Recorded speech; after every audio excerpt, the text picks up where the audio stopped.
The year was 2081. And everybody was finally equal. They weren't only equal before God and the law. They were equal in every which way. Nobody was smarter than anybody else. Nobody was better looking than anybody else. Nobody was quicker or stronger than anybody else. All this equality was due to the 211th, 212th, and 213th Amendments to the Constitution and to the unceasing vigilance of the United States Handicapper General. Some things about living still weren't quite right, though. April, for instance, still drove people crazy by not being springtime. And it was in that clammy month that the Handicapper General men took George and Hazel Bergeron's 14-year-old son, Harrison, away. It was tragic, all right, but George and Hazel couldn't think about it very hard. Hazel had perfectly average intelligence, which meant she couldn't think about anything except in short bursts. And George, well, his intelligence was way above normal, had a little mental handicap radio in his ear. He was required by law to wear it at all times. It was tuned to a government transmitter. Every 20 seconds or so, the transmitter would send a sharp noise to keep people like George from taking unfair advantage of their brains. George and Hazel were watching television. There were tears on Hazel's cheeks, but she'd forgotten for the moment what they were about. On the television screen were ballerinas. A buzzer sounded in George's ear. His thoughts fled in a panic like a burglar from a bandit alarm. There was a really pretty dance, said Hazel, that they just did. Huh? Said George. The dance, it was nice, said Hazel. Yup, said George. He tried to think a little bit about the ballerinas. They weren't really very good. No better than anybody else would have been anyway. They were burdened with sash weights and bags of bird shot, and their faces were masked so that no one, seeing a free and graceful gesture with a pretty face, would feel like something the cat drug in. George was toying with the vague notion that maybe dancers shouldn't be handicapped, but he didn't get very far with that before another noise in his radio scattered his thoughts. George winced. So did 2 out of the 8 ballerinas. Hazel saw them wince. Having no mental handicap herself, she had to ask George what the latest sound had been. Sounded like somebody hitting a milk bottle with a Paul Bean hammer, said George. I think it would be really interesting hearing all those different sounds, said Hazel, a little envious. All the things they make up, said George. Only if I were the Handicapper General, you know what I would do, said Hazel. Hazel, as a matter of fact, bore a strong resemblance to the Handicapper General, a woman named Diana Moon Glampers. If I were Diana Moon Glampers, said Hazel, I'd have chimes on Sunday. Just chimes. Kind of in honor of religion. I could think if it were just chimes, said George. Well, maybe make them really loud, said Hazel. I think I'd make a really good Handicapper General. Good as anybody else, said George. Who knows better than what I do what normal is, said Hazel. Right, said George. He began to think glimmeringly about his abnormal son who was now in jail. About Harrison. But a 21-gun salute in his head stopped that. Boy, said Hazel, that was a doozy, wasn't it? It was such a doozy that George was white and trembling, and tears stood on the rim of his red eyes. 2 of the 8 ballerinas had collapsed to the studio floor and were holding their temples. All of a sudden you look tired, said Hazel. Why don't you stretch out on the sofa so you can rest your handicap bag on the pillows, honey bunch? She was referring to the 47 pounds of birdshot in a canvas bag, which was padlocked around George's neck. Go on and rest the bag for a little while, she said. I don't care if you're not equal to me for a while. George weighed the bag with his hands. I don't mind it, he said. I don't notice it anymore. It's just part of me. You've been so tired lately, kind of worn out, said Hazel. There was just some way you could make a little hole in the bottom of the bag and just take out a few of them lead balls, just a few. 2 years in prison and $2,000 fine for every ball I take out, said George.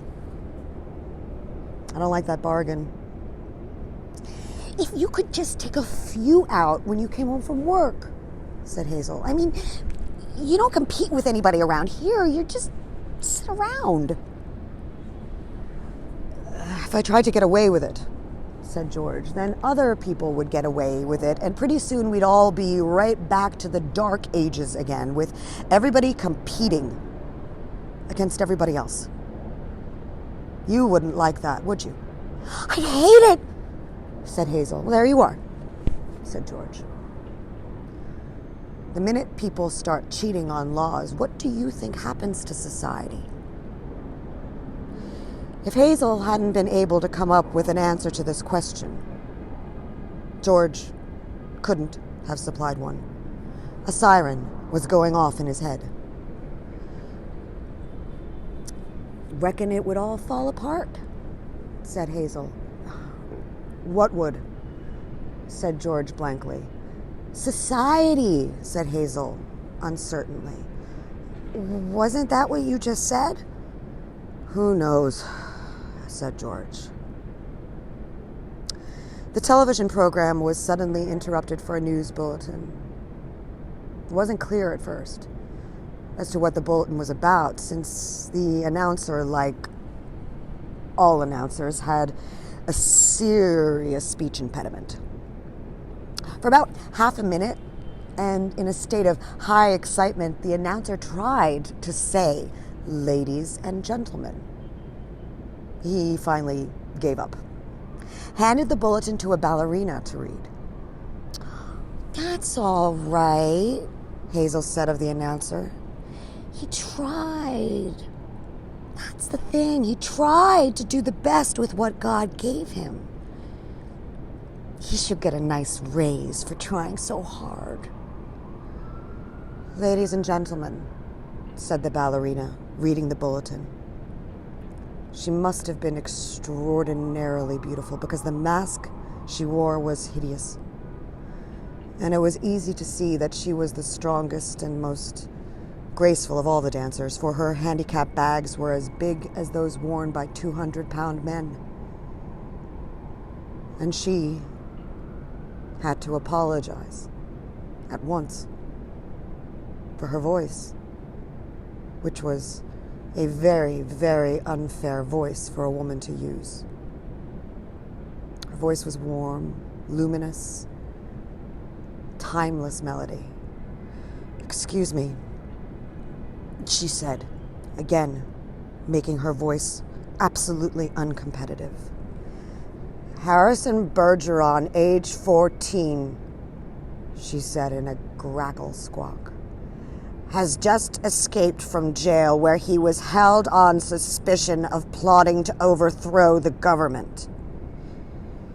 He is an athlete and a genius. is under-handicapped and should be regarded with extremely dangerous. A police photograph of Harrison Bergeron was flashed across the screen, upside down, then sideways, then upside down again, and then right side up. The picture showed the full length of Harrison behind a background calibrated in feet and inches. He was exactly 7 feet tall. The rest of Harrison's appearance was Halloween and hardware. Nobody had ever borne heavier handicaps. He had outgrown hindrances faster than the handicapper general men could think them up. Instead of a little ear radio for a mental handicap, he wore tremendous pair of headphones and spectacles with thick, wavy lenses. The spectacles were intended to make him not only half blind, but to give him waning headaches besides. Scrap metal was hung all over him. Ordinarily, there was a certain symmetry, a military neatness to the handicaps issued to strong people, but Harrison looked like a walking junkyard. In the race for life, Harrison carried 300 pounds. And to offset his good looks, the handicapper general men require that he wear at all times a big red rubber ball for a nose, keep his eyebrows shaved off, and cover his even white teeth with black caps at snaggletooth random. "If you see this boy," said the ballerina, "do not, I repeat, do not try to reason with him." There was the shriek of a door being torn off its hinges. Screams and barking cries of consternation came from the television set. The photograph of Harrison Bergeron on the screen jumped again and again, as though dancing to the tune of an earthquake. George Bergeron correctly identified the earthquake. And well he might have. For many was the time his own home had danced to the same crashing tune. "My God," said George, "that must be Harrison." The realization was blasted from his mind instantly by the sound of an automobile collision in his head.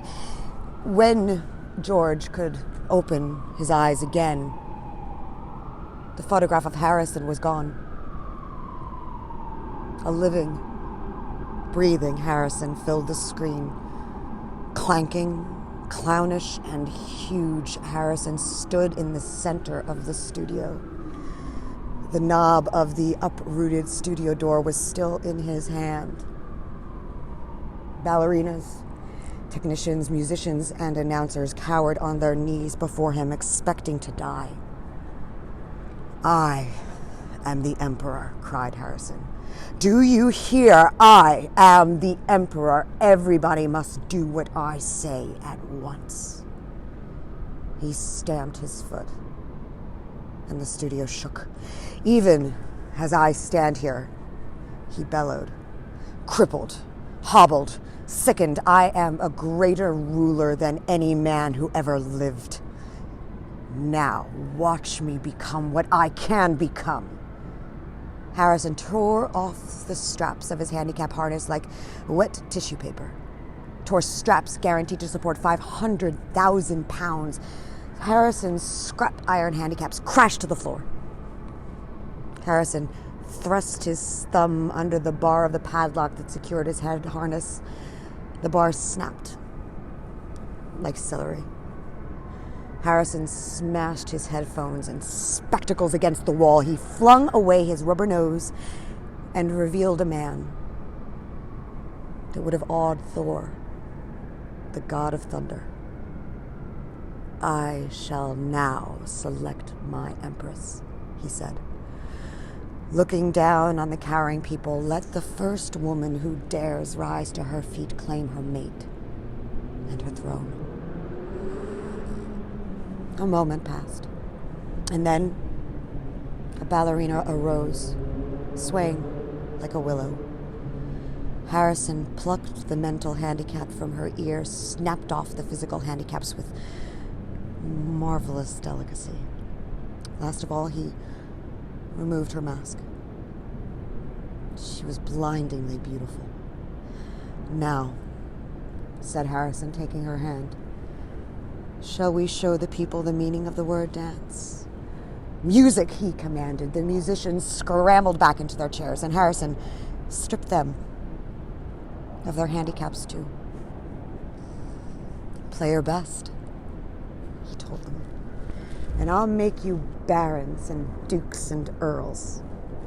The music began. It was normal at first. Cheap. Silly. False. But Harrison snatched two musicians from their chairs, waved them like batons as he sang the music as he wanted it played. He slammed them back into their chairs. The music began again. It was much improved. Harrison and his empress merely listened to the music for a while. Listened gravely, as though synchronizing their heartbeats with it. They shifted their weights to their toes. Harrison placed his big hands on the girl's tiny waist, letting her sense the weightlessness that would soon be hers. And then, in an explosion of joy and grace, into the air they sprang. Not only were the laws of land abandoned, but the laws of gravity and the laws of motion as well. They reeled, whirled, swiveled, flounced, campered, gabbled, and spun. They leaped like deer on the moon. The studio ceiling was 30 feet high, but each leap brought the dancers nearer to it. It became obvious their intention to kiss the ceiling. They kissed it. And then, neutralizing gravity with love, with pure will, they remained suspended in air inches below the ceiling, and they kissed each other for a long, long time. It was then that Diana Moon Glampers, the handicapper general, came into the studio with a double-barreled 10-gauge shotgun. She fired twice. And the Emperor and the Empress were dead before they hit the floor. Diana Moon Glampers loaded the gun again. She aimed it at the musicians and told them that they had 10 seconds to get their handicaps back on. It was then that the Bergeron's television tube burned out. Hazel turned to comment about the blackout to George, but George had gone into the kitchen for a can of beer. George came back in with the beer, paused while a handicap signal shook him up, and then he sat down again. "You've been crying," he said to Hazel. "Yeah," she said. "What about?" he said. "I forget," she said. "Something real sad on television." "What was it?" he said. "It's all mixed up in my mind," said Hazel. "Forget sad things," said George. "I always do," said Hazel. "That's my girl," said George. He winced. There was the sound of a riveting gun in his head. "Gee, I could tell that one was a doozy," said Hazel.